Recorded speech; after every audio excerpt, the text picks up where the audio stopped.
Hi, I'm Michelle Schulp. I am Marktime Media here in Minneapolis, Minnesota. And if that wasn't enough alliteration for you, I may or may not have more. But I have my top 5 tips for being successful in WordPress. The first being that it's extremely important if you want to be successful in WordPress to get involved in the WordPress community. What that means nowadays is going to as many events as you can. Digital meetups, virtual WordCamps, online conferences, joining different Slack channels, being present in the community, and hopefully someday being able to meet up in real life again as well. No matter if you're independent or if you work for a company, you're really only as strong as your network. And the wonderful thing about an open source community like WordPress is that there are so many people out there that are here to help. My second tip is don't be afraid to start speaking.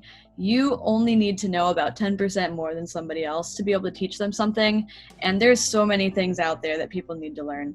We all started somewhere. None of us were born knowing what WordPress is.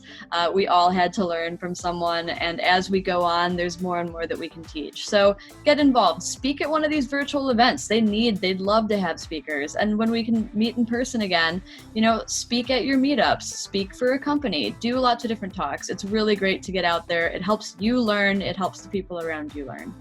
Number 3 is it's really important if you want to be a good WordPress developer, if you want to move beyond configuring things and just getting into actual WordPress theme development, to get a very good understanding of the WordPress template hierarchy and the WordPress loop.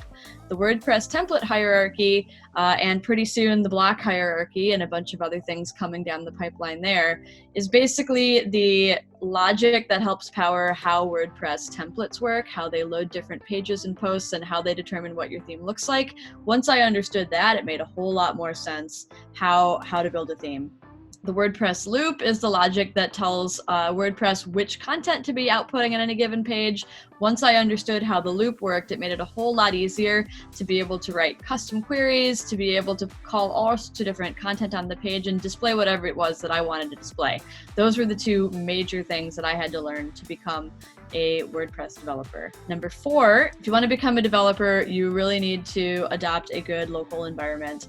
It's a lot easier to do development on your own computer than it is to try to push everything up to a development site or a live site. I personally use Local by Flywheel, but there's several other ones that are out there like ServerPress, MAMP, XAMPP. What all of these things do is give your computer kind of a little environment to actually run the site so that you can do all your development, you can test things, you can see it in your browser without having to actually have an internet connection or overwrite something that exists in live. So if you're going to be a WordPress developer, you need a good local environment. Also, I highly recommend that if you want to do custom WordPress development that's easy for your end clients to use, so the people that are actually going to update the site, you should probably think about some kind of custom field manager or meta box manager. I personally use Advanced Custom Fields because, well, I love it. Their documentation is amazing.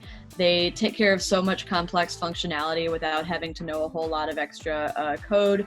And nowadays, when we're doing block development, I can even write blocks without having to write a whole bunch of JavaScript, which is amazing for me because I come from more of a PHP background. So pick your favorite Metabox or custom field manager, and that'll help take your development skills to the next level. So those are my 5 tips. Thanks so much for listening, and looking forward to seeing you at WordCamp.